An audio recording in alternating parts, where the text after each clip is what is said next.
Shalom, selamat pagi, Bapak Ibu, saudara-saudari dikasihi Tuhan Yesus Kristus. Apa kabar semua? Luar biasa Bapak Ibu ya.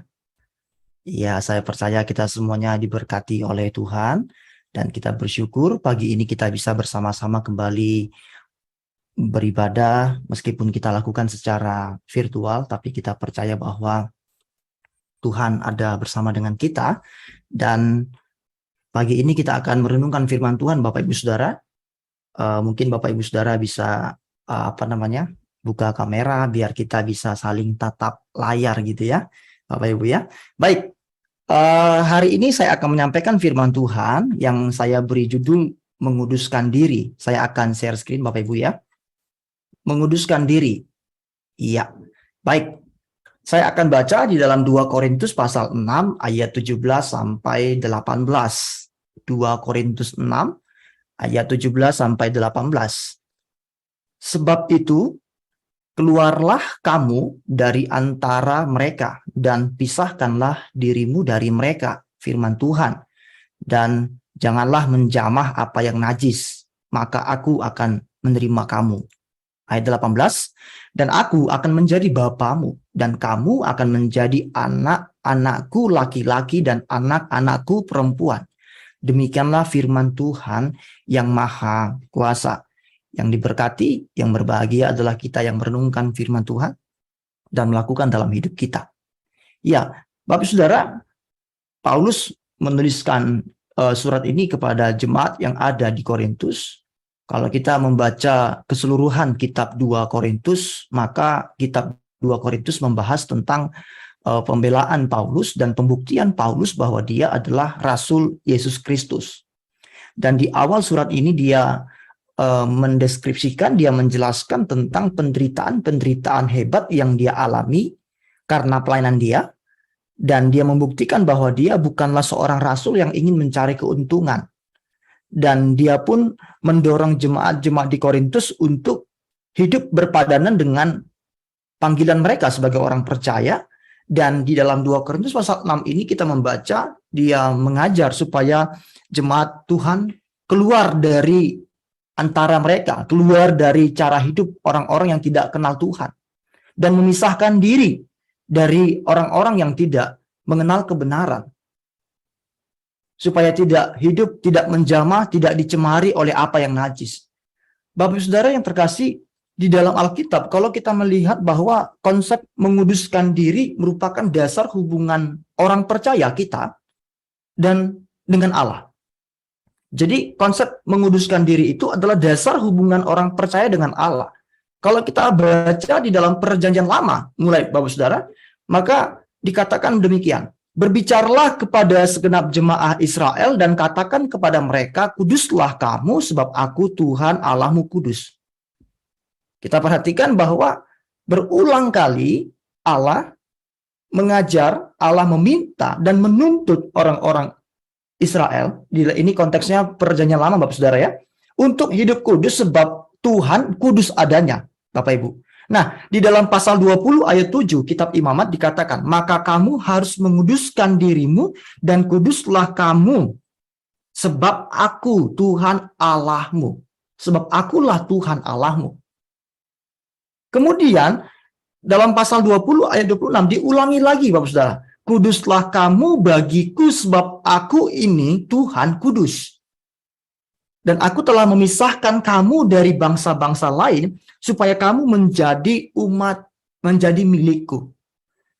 Bapak Ibu Saudara, jadi dalam Perjanjian Lama kita lihat bahwa umat Allah diharapkan, dituntut oleh Tuhan menjadi kudus, menjadi berbeda, menjadi terpisah dari semua bangsa lain. Supaya mereka dapat layak disebut menjadi milik Allah. Kalau kita baca, kita pelajari kisah tentang hidup orang Israel, Bapak Saudara. Salah satu alasan kenapa mereka dibuang ke Asyur dan Babel itu karena mereka tidak menjaga kekudusan mereka. Mereka membiarkan diri mereka dicemari oleh bangsa-bangsa lain. Padahal Tuhan berkata, kamu umat kepunyaanku, kamu sudah aku pisahkan. Nah, ini dalam konsep Perjanjian Lama, Bapak Saudara, diulangi berkali-kali. Dan Tuhan minta umat Israel untuk memiliki hidup yang berbeda sama sekali. dengan bangsa-bangsa lain. Nah, kalau kita lihat dalam perjanjian baru, maka pengudusan itu bukanlah sebuah proses kita melepaskan diri dari dosa satu persatu. Kita sering mendengar orang berkata, ya kita harus belajar satu persatu melepaskan dosa. Sorry, ini saya salah. Ini harusnya tidak ada, Bapak Saudara ya. Kata ini tidak ada ya. Tetapi dalam perjanjian baru, pengudusan justru digambarkan sebagai suatu tindakan yang tegas, di mana oleh anugerah Allah kita dibebaskan, Bapak Saudara, dari ikatan iblis, dan hubungan kita langsung putus dengan yang namanya dosa, supaya kita hidup untuk Allah semata. Jadi bukan proses kita melepaskan dosa satu persatu. Bukan, Bapak Saudara. Tapi keadaan di mana kita telah ditebus oleh Yesus Kristus dan status kita menjadi bebas dari ikatan iblis, bebas dari penghukuman, dan kita dipisahkan. Hubungan kita sudah tidak lagi sama dengan hubungan kita sudah tidak lagi memiliki hubungan dengan dosa, maksud saya. Ini konsep perjanjian baru. Coba kita baca di dalam kitab Roma pasal 6 ayat 18. Kamu telah dimerdekakan dari dosa dan menjadi hamba kebenaran. Inilah firman Tuhan yang kita dengarkan pagi ini, bahwa kita telah dimerdekakan dari dosa dan menjadi hamba kebenaran. Kita harus tunduk, kita harus takluk kepada kebenaran Allah. Dan di dalam Alkitab, Bapak Saudara, menguduskan diri itu berarti memotong atau memisahkan diri. Memotong atau memisahkan diri. Nah, ini yang penting harus kita renungkan pada pagi hari ini, bahwa kita sebagai orang kudus, Bapak Saudara, orang kudus bukan berarti orang yang sempurna tanpa dosa, tetapi orang yang hidup dalam ketaatan oleh pimpinan Roh Kudus untuk hidup sesuai dengan kehendak Allah, pengudusan. Artinya kita memotong atau memisahkan diri, berbeda sama sekali dengan orang-orang yang tidak mengenal Tuhan, Bapak Saudara. Ini identitas kita, ini status kita. Bapak Saudara, istri saya suka memasak, jadi kadang-kadang dia minta saya membantu beliau untuk memasak, tapi saya memang tidak ahli memasak, Bapak Saudara ya. Mungkin kalau masak nasi saya masih bisa, gitu kan Bapak Saudara ya. Memanaskan air saya masih bisa, tapi kalau yang lain mungkin saya angkat tangan, Bapak Saudara. Meskipun saya dulu tinggal di asrama selama 5 tahun ketika saya kuliah S1, saya juga mendapat giliran masak gitu ya Bapak Saudara ya. Tapi saya sudah lama tidak menggeluti bidang memasak Bapak Saudara ya. Tapi istri saya suka sekali.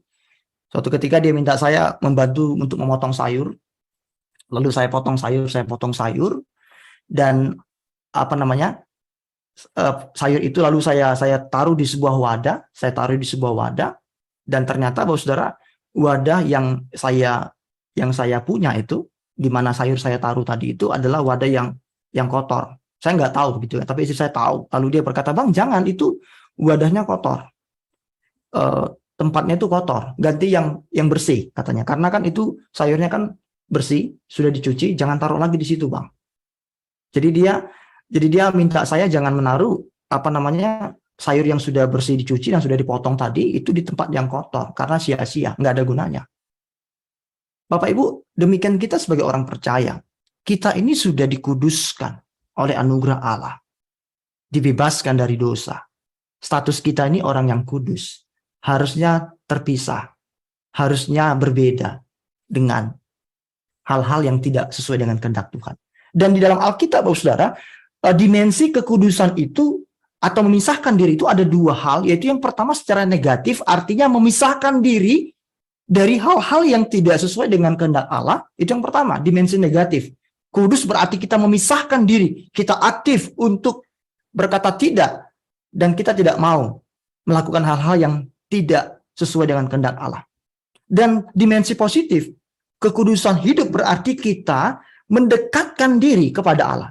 Jadi di satu sisi kita harus memisahkan diri dari hal-hal yang tidak sesuai dengan kehendak Allah, tapi di sisi lain kita perlu aktif dan mau mendekatkan diri kita kepada Allah kita. Jadi tidak hanya kita berkata no, kita berkata tidak untuk dosa, tapi kita tidak mau mendekatkan diri kepada Tuhan, baik dalam pujian penyembahan, baik dalam pelayanan kita, baik dalam ibadah kita. Nggak ada gunanya, karena ketika kita memisahkan diri dari hal-hal yang tidak sesuai dengan kehendak Tuhan, dan kita tidak mau mendekatkan diri kepada Tuhan, maka kita gampang jatuh.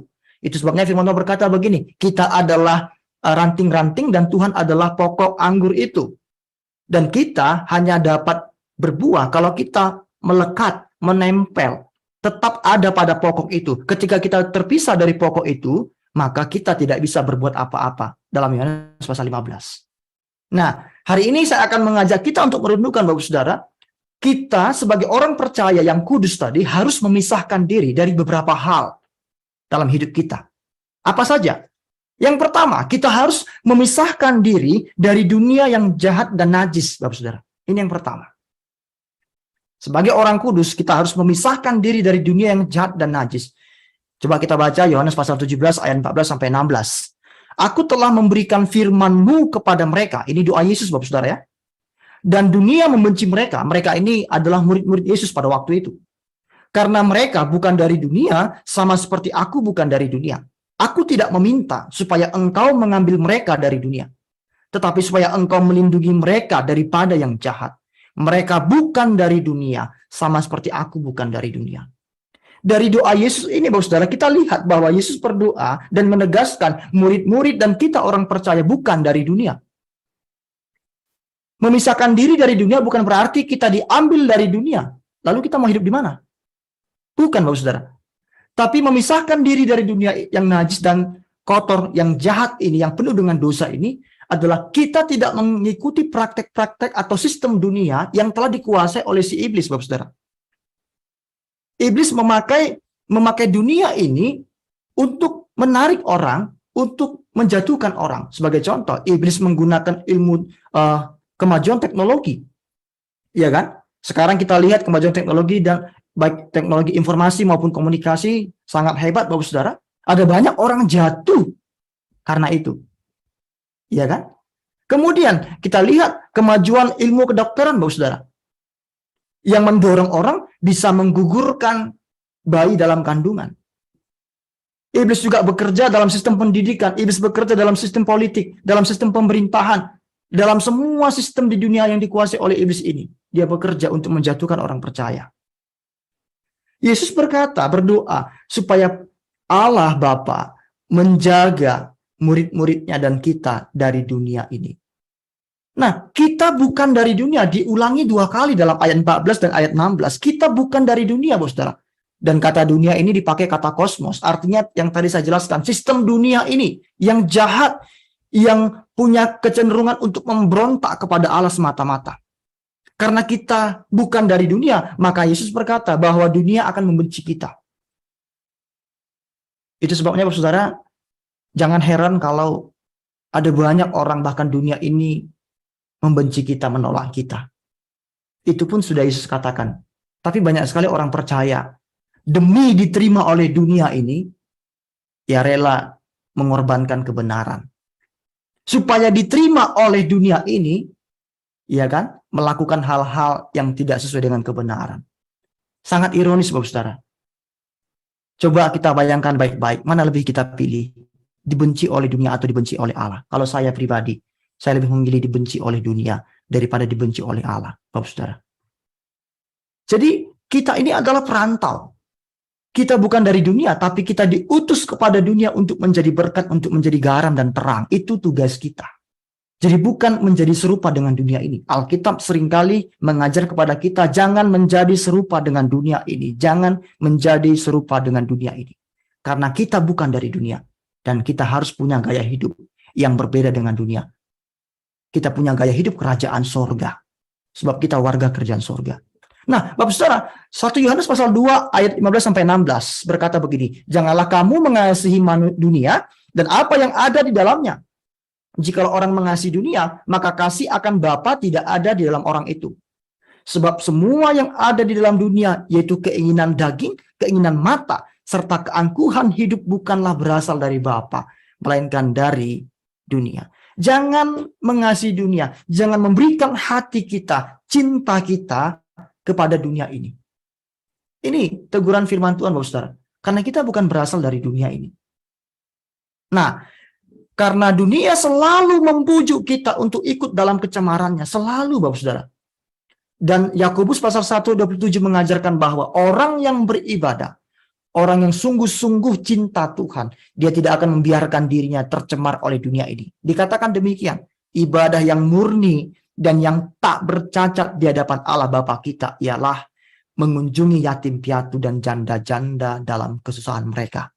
Dan menjaga supaya dirinya sendiri tidak dicemarkan oleh dunia. Orang yang mengaku orang percaya yang beribadah kepada Tuhan, perhatikan bahwa orang yang beribadah, yang ibadahnya murni dan tak bercacat, bukan kita yang rajin melakukan ritual-ritual agama kita. Apa bedanya kita dengan orang Farisi? Bukan orang yang pakai jubah-jubah besar, jubah-jubah keagamaan. Bukan, Bapak Saudara. Tapi orang yang punya kasih dan menjaga dirinya supaya tidak dicemarkan oleh dunia. Yang mau tunduk kepada Roh Kudus, yang mau ikut kehendak Bapa, dan yang menjadi kesukaannya adalah menyenangkan hati Bapa, bukan menyenangkan diri sendiri. Seringkali kita hidup, kita berfokus kepada kesenangan diri kita sendiri. Ya kan Bapak Ibu Saudara? Ada orang menikah, orang percaya, orang Kristen menikah karena fokusnya kesenangan diri sendiri, kebahagiaan diri sendiri. Ketika ada masalah konflik dalam rumah tangganya, maka dia memilih untuk bercerai. Sangat menyedihkan sekali. Nah, Bapak Saudara, jadi persahabatan dengan dunia dalam Yakobus pasal 4 itu dikatakan bahwa persahabatan dengan dunia adalah permusuhan dengan Allah. Saudara dan saya, mari kita pilih, kita mau menjadi musuh Allah atau musuh dunia, atau menjadi sahabat Allah atau menjadi sahabat dunia. Dikatakan demikian, hai kamu orang-orang yang tidak setia, tidakkah kamu tahu bahwa persahabatan dengan dunia adalah permusuhan dengan Allah?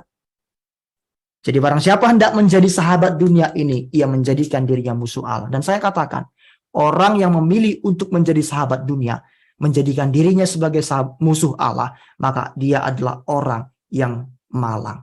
Karena orang yang menjadi musuh Allah, maka dia akan ditolak oleh Allah. Dan kesudahannya adalah kebinasaan yang kekal. Bapak Saudara. Jadi, mari kita merenungkan baik-baik. Mungkin selama ini kita masih saja mau dicemari oleh dunia yang jahat dan najis ini. Kita masih mengikuti sistem dunia ini, Bapak Saudara. Apa yang harus kita lakukan? Bencilah dosa dan ketidakbenaran yang ada dalam dunia ini. Kita harus membenci.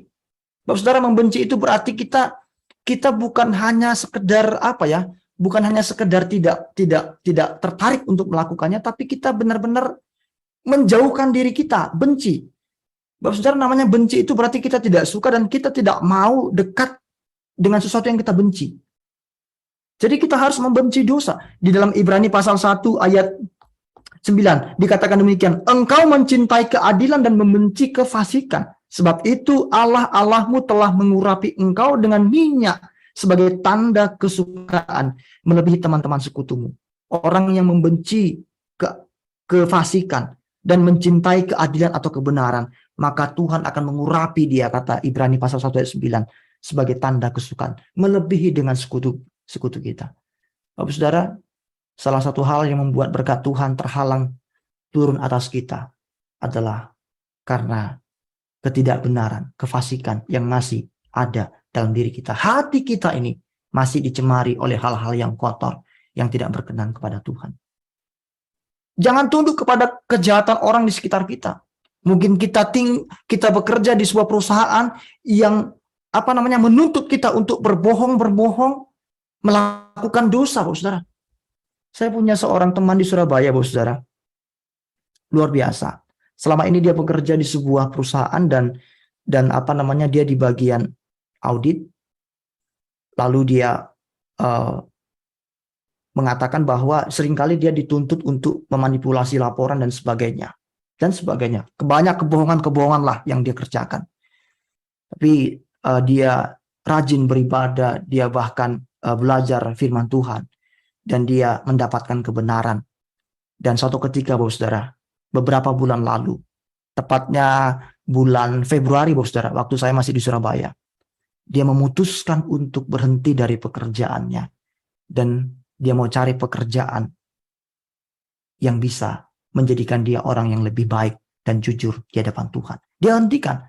Bapak Saudara, itu pekerjaan dengan gaji yang cukup tinggi, Bapak Saudara. Tapi dia berani memutuskan untuk tidak mau lagi bekerja di tempat itu. Karena kalau dia tetap bekerja di tempat itu, maka sangat sulit bagi dia untuk hidup jujur.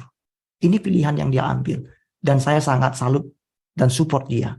Bapak Saudara, mari kita mencintai kebenaran Allah. Firman Tuhan adalah kebenaran. Dengan demikian, maka hati kita ini tidak lagi dicemari oleh dunia ini. Kita tidak akan dipengaruhi oleh dunia ini. Tapi kita dare to be different. Kita berani tampil beda. Kita tunjukkan kita ini garam dan terang dunia. Bukan sahabat dunia. Bukan serupa dengan dunia. Itu yang pertama, Saudara. Yang kedua, menguduskan diri berarti kita memisahkan diri dari guru-guru dan ajaran palsu, Bapak Saudara. Kita baca dalam Yohanes pasal 1 ayat 10 sampai 11. Jikalau seorang datang kepadamu dan ia tidak membawa ajaran ini, kata Rasul Yohanes, janganlah kamu menerima dia di dalam rumahmu dan janganlah memberi salam kepadanya. Ayat 11. Sebab barang siapa memberi salam kepadanya, maksudnya kepada guru-guru palsu yang mengajarkan ajaran-ajaran palsu, ia mendapat bagian dalam perbuatan yang jahat. Alkitab mengatakan bahwa kita tidak boleh menerima guru-guru palsu dalam rumah kita dan jangan memberi salam kepadanya. Karena kalau kita menerima dia, memberi salam kepada dia, maka sama saja kita pun ambil bagian dalam perbuatan jahatnya, yaitu menyebarkan ajaran palsu, Injil yang lain, Yesus yang lain. Sama, nggak ada bedanya kata firman Tuhan. Nah, Bapak Saudara, guru-guru palsu adalah pengajar atau hamba Tuhan mungkin yang mengajarkan ajaran lain selain Injil Yesus Kristus dan firman Allah. Jangan memberi salam kepada mereka. Memberi salam ini bukan berarti shalom Pak, say hello. Bukan, Bapak Saudara. Memberi salam ini sebenarnya dalam bahasa asli itu dikatakan bersukacita dengan dia. Kairo. To rejoice. Jadi jangan kita menerima orang yang mengajarkan ajaran palsu dan bersuka cita dengan mereka. Artinya kita senang dengan ajaran itu dan akhirnya kita pun terpengaruh dengan ajaran itu. Jangan. Jadi memberi salam di sini lebih tepat diterjemahkan jangan bersuka cita dengan dia. Karena nggak mungkin kan kalau misalkan kita tahu orang, misalkan Bapak Saudara saksi Yehova misalkan. Bukan, kita nggak dilarang untuk berkata, halo Pak, nggak. Jadi karena memberi salam di sini bukan seperti itu, tapi memberi salam di sini artinya senang dengan dia, bersuka cita bersama dia. Bersama dia maksudnya bersama guru-guru palsu. Kita mulai tertarik dengan ajarannya. Jangan, karena kalau itu kita lakukan, maka kita mendapat bagian dalam perbuatan yang jahat. Bapak Ibu, kita nggak boleh menerima dan memberi salam. Tadi saya sudah jelaskan apa arti memberi salam. Dan perhatikan teguran Yesus, peringatan Yesus, bahwa guru-guru palsu datang menyamar sebagai domba. Padahal mereka adalah serigala yang buas. Serigala yang akan mencabik-cabik habis kawanan domba. Tapi mereka menyamar sebagai domba. Matius 7:15. Waspadalah terhadap nabi-nabi palsu, kata Yesus. Yang datang kepadamu dengan menyamar seperti domba. Tetapi sesungguhnya mereka adalah serigala yang buas. Ajaran-ajaran palsu, guru-guru palsu yang muncul, Bapak Saudara, dalam zaman sejarah gereja sampai sekarang itu, dia tidak pernah datang dengan cara yang frontal. Dia datang dengan cara yang smooth, dengan cara yang halus, Bapak Saudara, dan persuasif, membujuk, mempengaruhi orang-orang, sehingga orang akan tertarik dengan dia. Makanya Yesus berkata, mereka datang menyamar seperti domba, mereka tidak akan tunjukkan belang mereka, enggak. Tapi seperti domba. Ya kan, yang polos, yang baik dan sebagainya. Tapi mereka sesungguhnya adalah serigala yang buas. Bapak Saudara, ada banyak sekarang ajaran-ajaran palsu. Ada banyak guru-guru palsu yang memberitakan Injil yang lain. Bukan Injil yang kita dapatkan, yaitu firman Tuhan. Tapi Injil yang lain. Atau Yesus yang lain, Bapak Saudara. Mari kita lawan ajaran palsu. Dengan cara apa? Belajar Alkitab sungguh-sungguh. Di gereja kita ada banyak program-program gereja yang mendukung jemaat untuk mengenal kebenaran. Kita ikuti dengan baik. Itu penting, Bapak Saudara. Seperti jemaat di Berea dalam Kisah Rasul pasal 17. Siapapun yang mengajarkan firman Tuhan, ketika jemaat di Berea disampaikan pengajaran, maka mereka tidak serta-merta mentah-mentah menerimanya. Tapi mereka buka kembali Alkitab mereka. Mereka buka kembali. Apakah yang diajarkan tadi sesuai dengan firman Tuhan, dengan Injil yang telah mereka terima atau tidak? Jadilah seperti jemaat di Berea, Bapak Saudara, yang aktif belajar kebenaran dan mereka diberikan Tuhan karunia untuk bisa menguji roh. Dan mereka tahu yang mana yang palsu dan yang mana yang asli. Supaya kita ngerti yang palsu, bisa melawan yang palsu, maka kita perlu belajar yang asli, belajar kebenaran firman Tuhan. Bijak dan selektiflah kita dalam bermedia sosial, Bapak Saudara. Jangan follow, subscribe, join grup-grup atau akun-akun yang mengajarkan hal-hal di luar kebenaran firman Tuhan. Ada banyak orang tertarik sekali dengan akun-akun yang tidak mengajarkan hal-hal yang baik. Iya kan? Ada banyak orang tertarik, Bapak Saudara. Tapi coba kita lihat akun-akun yang mengajarkan kebenaran firman Tuhan. Sedikit sekali yang mau join, yang mau ikut, yang mau bergabung dan sebagainya. Iya kan, Bapak Saudara? Sedikit sekali.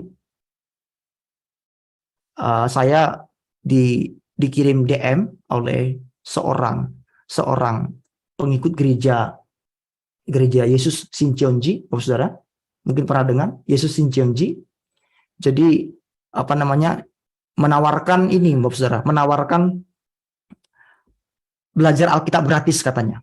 Jadi di DM. Jadi mereka mungkin random, Bapak Saudara, ya. Mereka mungkin gambling juga ya. Mereka mungkin kirim DM kemana-mana gitu kan ya. Siapa yang join. Lalu kadang-kadang ditawarkan untuk belajar di Korea Selatan, Bapak Saudara. Ini anak-anak muda yang demam-demam K-pop, yang suka Korea-Korea itu kan. Itu siapa yang nggak mau kan dibayar gratis untuk belajar Alkitab sekalian ke Korea Selatan, Saudara.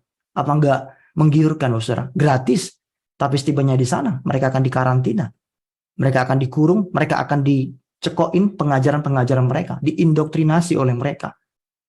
Mereka nggak boleh berhubungan dengan keluarga mereka lagi. Mereka tidak boleh bersosialisasi dengan teman-teman mereka sebelumnya. Itu yang terjadi, Saudara. Iya kan? Lalu ada lagi grup-grup di Facebook, grup-grup gereja Tuhan yang Maha Kuasa. Aduh, sekarang mereka gencar, Bapak Saudara. Jadi jangan kita menjadi orang yang ceroboh, kita tidak memiliki hikmat Tuhan. Lalu kita, oh ini gereja Tuhan yang Maha Kuasa, kita dengar istilah gereja, kita berpikir ini gereja yang sungguh-sungguh, gereja sejati. Kita lihat Tuhan yang Maha Kuasa, oh ini benar-benar orang percaya, orang Kristen yang sungguh-sungguh. Tidak, Bapak Saudara. Makanya kita perlu belajar yang benar, supaya segala manipulasi, ajaran-ajaran palsu atau sesat di sekitar kita, itu bisa kita kenali, Bapak Saudara. Tapi orang yang tidak pernah belajar kebenaran, tidak mau, enggan belajar kebenaran, mudah dipengaruhi, mudah sekali untuk dijatuhkan oleh guru-guru palsu. Dan bagi kita, pengajar-pengajar firman Tuhan, jangan sampai kita mengajar kepalsuan. Dalam kitab Galatia pasal 1 dikatakan, terkutuklah siapapun dia yang mengajarkan Injil yang lain. Entah dia seorang malaikat sekalipun, kata firman Tuhan. Terkutuklah dia. Ini menjadi sebuah pengingat bagi saya, supaya jangan sampai mengajarkan kepalsuan kepada jemaat. Mengajarkan apa yang menjadi keinginan saya, kehendak saya. Tapi yang diajarkan adalah Injil Yesus Kristus, kebenaran dari firman Tuhan. Seringkali kita sebagai pemberita firman tergoda untuk menyampaikan apa yang ingin kita sampaikan, bukan apa yang Tuhan sampaikan. Mari kita untuk mau tunduk dan jangan mengajarkan kepalsuan kepada jemaat. Sebab kita adalah orang yang terkutuk ketika kita mengajarkan kepalsuan atau Injil yang lain kepada orang-orang di sekitar kita. Yang ketiga, Saudara, menguduskan diri berarti kita memisahkan diri dari saudara kita, saudara seiman atau jemaat yang hidup dalam dosa. Mungkin ini tidak enak kita dengar. Dan yang tidak mau bertobat, Saudara. Karena di gereja itu ada aja orang yang punya label Kristen, tetapi hatinya tidak sungguh-sungguh murid Yesus. Ada Bapak Saudara. Hidup dalam dosa dan tidak mau bertobat. Meskipun setiap hari Minggu dia pergi ke gereja. 1 Korintus pasal 5 ayat 9-11 dikatakan demikian. Dalam suratku telah kutuliskan kepadamu supaya kamu jangan bergaul dengan orang-orang cabul. Ini konteksnya dalam pasal 5 ini adalah teguran Paulus kepada orang-orang cabul yang ada di jemaat Korintus, Saudara. Yang ada di gereja Korintus. Yang aku maksudkan bukanlah semua orang cabul. Pada umumnya dari dunia ini, atau dengan semua orang kikir dan penipu, atau dengan semua penyembah berhala. Karena jika demikian kamu harus meninggalkan dunia ini. Artinya bukan semua orang cabul. Yang dimaksudkan Paulus dalam surat ini adalah orang cabul yang ada di jemaat. Itu maksudnya. Tetapi yang kutuliskan kepada kamu ialah supaya kamu jangan bergaul, diulangi lagi ayat 11, dengan orang yang apa? Yang sekalipun menyebut dirinya saudara, tapi mereka cabul, kikir, penyembah berhala, pemfitnah, pemabuk dan penipu atau penipu. Dengan orang yang demikian, janganlah kamu sekali-kali makan bersama-sama. Bapak Ibu, di gereja kita harus menyadari bahwa tidak semua, saya berharap bukan di gereja kita, Saudara, tidak semua orang sungguh-sungguh bertobat. Ada banyak orang yang memiliki motivasi yang tidak sungguh-sungguh bertobat untuk datang ke gereja. Mungkin sebagai bentuk aktualisasi dirinya, ya kan? Mungkin sebagai bentuk untuk memuaskan kebutuhan dia, narsismenya dia. Ada banyak orang demikian, Saudara. Dan kita harus bisa memahami orang-orang yang demikian. Tetapi memisahkan diri dari orang-orang yang tidak mau bertobat tadi, atau orang bebal tadi, Bapak Saudara, itu bukan berarti kita membenci mereka, tapi kita harus menegur mereka terlebih dahulu. Kita menegur mereka, kita mengasihi mereka, kita mendoakan mereka supaya mereka menjadi orang yang bertobat, gitu maksud saya. Tetapi ketika kita sudah menegur mereka, tapi mereka tidak bertobat, maka mereka golongan orang bebal.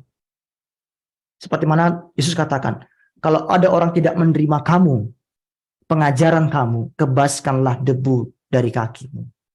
Artinya apa? Berarti orang itu ditentukan untuk binasa. Dia tidak mau bertobat, sudah mendengarkan firman Tuhan, ditegur, tapi dia tidak mau. Mari kita jangan mau bergabung dalam kelompok-kelompok orang yang hidup dalam dosa, Bapak Saudara. Iya kan? Dari hari ke hari melakukan dosa. Ingat bahwa pergaulan yang buruk merusak kebiasaan yang baik. 1 Korintus 15 ayat 33. Pergaulan yang buruk merusak kebiasaan yang baik. Galatia 6 ayat 1. Saudara-saudara, kalaupun seorang kedapatan melakukan suatu pelanggaran, ini katakan firman Tuhan, maka kamu yang rohani harus memimpin orang itu ke jalan yang benar dalam roh lemah lembut. Jadi ketika kita melihat ada saudara kita yang melakukan dosa, maka kita harus dengan kasih menegur mereka supaya mereka bertobat. Ya kan? Supaya dengan kasih, dan jangan kita sampai jatuh dalam pencobaan.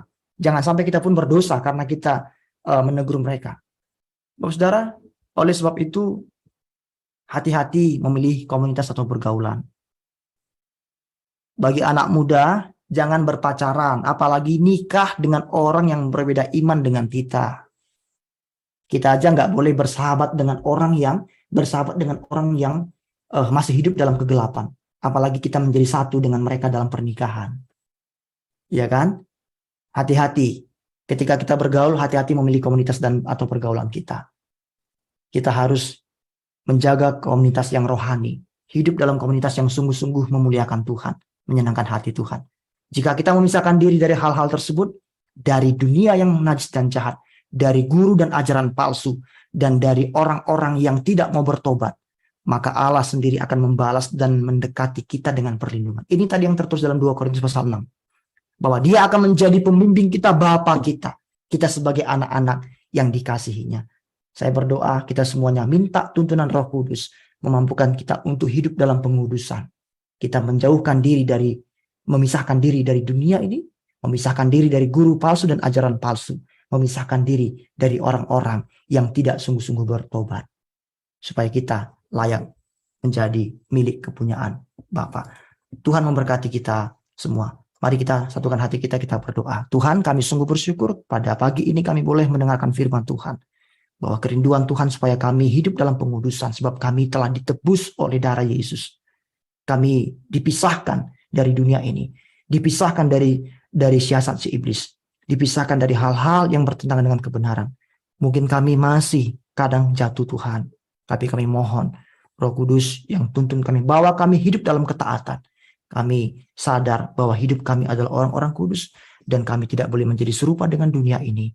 Kami tidak boleh tertarik dan terpikat oleh ajaran-ajaran palsu. Dan kami juga menjauhkan diri kami dari orang-orang yang tidak mau bertobat. meskipun mereka sudah mendengar kebenaran. Kami berdoa meteraikan firman dan mampukan kami hari ini menjadi pelaku firman Tuhan, sehingga berkat Tuhan melimpah atas setiap kami. Kami berdoa dan bersyukur saudara yang diberkati firman Tuhan. Mari bersama-sama kita katakan amin. Saya kembalikan, Tuhan memberkati kita semua.